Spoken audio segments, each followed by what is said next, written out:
안녕하세요. 부자오빠입니다. 어제도 미국 증시가 폭락을 했죠. 저는 진심으로 기분 나쁠까봐 계좌를 일부러 안 열어봤고요. 어차피 열어봤을 때 수익률이 500%여도 팔 생각 전혀 없고 마이너스 90%여도 팔 생각이 없기 때문에 열어볼 이유가 없다고 생각을 합니다. 평가 금액 많이 까여있을 게 뻔한데 뭐하러 제가 열어봐서 기분이 나빠야 됩니까? 저는 앞으로도 계좌를 열어볼 생각이 별로 없습니다. 원래 계좌를 열어보는 스타일이 아니기도 하고, 뭐 어차피 수량 모으려면 아직도 멀었기 때문에 사실 중간중간 확인하는 게 저에게는 거의 의미가 없습니다. 단지 아쉬운 게 있다면 너무 급하게 매수하지 말고 조금 현금을 많이 남겨둘 걸 하는 아쉬움은 솔직히 좀 있습니다. 하지만 그것은 이미 지나고 나서 결과를 아니까 하는 얘기지, 만약에 반대로 대다수의 예상을 깨고 주가가 오히려 많이 올랐다면 과감하게 들어가지 못한 것에 대해서 또 후회를 했을 겁니다. 이래도 후회, 저래도 후회. 어차피 주식은 돌고 돌기 때문에 어떤 스탠스를 취해도 반드시 언젠가는 후회하게 되어 있습니다. 그래서 굳이 지난 일을 후회하기도 싫고, 뭐 솔직히 후회한다고 해서 달라질 것도 없습니다. 제가 댓글을 쭉 보다가 공감 가는 댓글이 몇 개 있어서 캡처를 해봤는데요. 일단은 뭐 그 아이디는 제가 지웠습니다. 혹시 생각이 다르신 분들에게 공격을 당할 수 있기 때문에 보호 차원에서 제가 닉네임을 지웠다는 점 미리 말씀드리고요. 이럴 때가 기회라는 거 너무 확신이 듭니다. 지금까지 샀지만 더 살 겁니다. 장기 투자할 거니까요. 저는 이 댓글을 읽자마자 왜 이렇게 공감이 되던지 정말 제 생각과 거의 똑같습니다.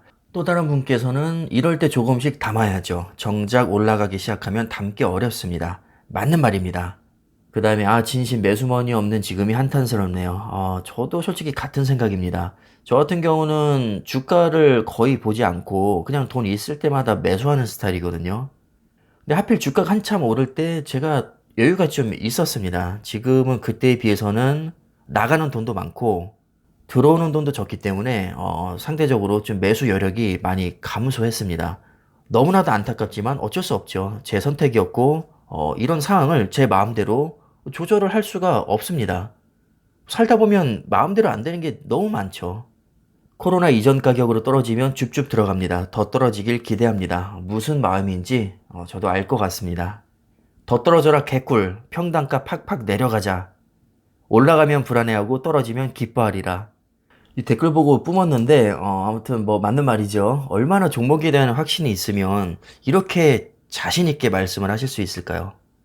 이분은 이미 부자가 되는 방법을 정확히 알고 계신 것 같습니다. 하락장이 괴롭지 않은 이유, 제 나름의 생각을 적어봤는데요. 나중에 10만원 갈 주식이 지금 5만원이라면 2배 먹을 수 있지만 2만원으로 폭락하면 5배 먹을 수 있습니다. 따라서 10만원 갈 것이라는 확신만 있다면 하락장은 오히려 즐거운 일입니다.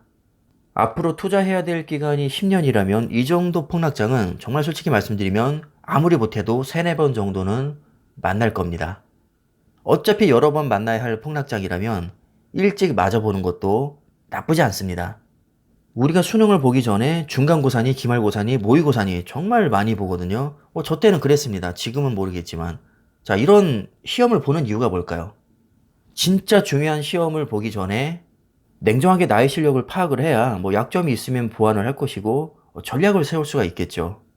5년 후에는 지금보다 투자금이 훨씬 더 커져 있을 텐데 지금의 폭락장도 견딜 수 없다면 아마 나중에는 멘탈이 나갈 가능성이 높습니다. 그래서 지금 이 순간 싸게 주줍할 수 있다는 기쁨보다 당장의 계좌가 녹고 있는 게 걱정이라면 저는 솔직히 주식을 추천하지 않습니다. 내가 확신이 있다고 해서 확신을 가지지 못하는 사람을 나무랄 수는 없는 겁니다. 왜냐면 그 사람한테는 진짜 힘들 수 있거든요. 아무리 옆에서 좋은 얘기를 해줘도 결국 내 스스로 확신이 없으면 주식 투자를 오래 할 수가 없습니다. 차라리 더 큰 상처를 받기 전에 지금이라도 그만두는 게 저는 맞다고 봅니다. 그래서 저는 모든 분들께 주식을 추천하지 않고 저는 실제로 주식 얘기를 지인들에게도 잘 안 합니다. 제가 주식하고 있는 얘기도 잘 안 하고 남에게 주식을 권장하지도 않습니다. 왜냐하면 주식을 삐딱하게 보는 사람은 어차피 저를 도박꾼 취급할 테니까요. 나는 정말 마이너스 50%가 찍혀도 아무렇지 않은데 누군가는 마이너스 5%만 찍혀도 잠이 안 올 수가 있습니다. 실제로 그렇습니다.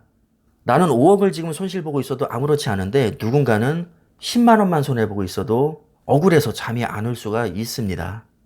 정말 주식은 상대적인 개념이기 때문에 만약에 지금 싸게 수량을 늘릴 수 있다는 기쁨보다 손실보고 있는 계좌로 인해서 속상한 게 훨씬 더 크다면 분명히 말씀드리지만 주식을 추천하지 않습니다.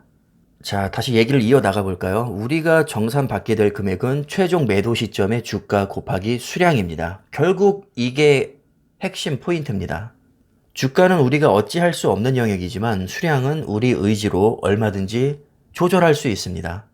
하지만 우리가 어찌할 수 없는 그 주가조차도 확률을 높일 수는 있습니다. 왜냐하면 일반적으로 제대로 된 종목이라면 우상향하기 때문에 내가 시간을 녹이면 수익률을 높일 수가 있는 것이죠.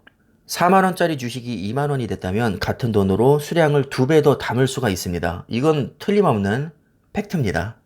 누군가는 계좌 반토막 났다고 절망을 하겠지만 누군가는 수량을 2배 더 늘릴 수 있다고 좋아할 겁니다. 저는 당연히 후자에 해당이 됩니다. 10만원까지 오를 것이란 확신이 있다면 계좌는 당분간 있고 수량을 빨리 모으는데 집중해야 됩니다. 이렇게 하지 않으면 우리 개인이 주식으로 성공하기가 매우 어렵습니다. 계좌 평가 금액은 매일 바뀌는 것인데 그렇게 무슨 큰 의미가 있을까요? 저는 진짜로 신경을 안 쓰고 있습니다. 어차피 내일 바뀌고 다음 주에 바뀌고 한 달 후에 바뀌고 1년 후에 또 바뀝니다. 정말 아무런 의미가 없습니다. 막말로 수익률 500%가 찍혀도 수량이 얼마 안 된다면 그게 또 무슨 의미가 있나요? 난 어차피 부자 못 되거든요. 수익률과 상관없이 최종 매도 시점 주가가 높고 수량이 많다면 나는 부자가 되는 겁니다. 그래서 결론은 우리가 할 수 있는 최선은 쌀 때 많이 사서 오래 보유하는 것입니다. 제 생각에 공감하시는 분들은 우리가 먼 훗날 부자가 될 것을 상상하면서 확신 있는 종목에 과감하게 분할 매수 들어가면 될 것이고요. 제 생각에 공감하지 않으시는 분들은 정기 예적금을 하시든 아니면 비중을 축소하시든 그것은 각자의 투자 성향에 맞게 조절하시면 될 것 같습니다. 투자의 정답은 없고 지금 말씀드린 내용은 순전히 제 개인적인 생각일 뿐입니다. 자, 그럼 저와 생각이 같으신 분들 우리 같이 힘내셨으면 좋겠고 우리는 반드시 나중에 부자가 될 겁니다. 자신감을 가지고 투자하시면 분명히 좋은 날 올 겁니다. 그럼 오늘 영상은 여기까지 하겠습니다. 감사합니다.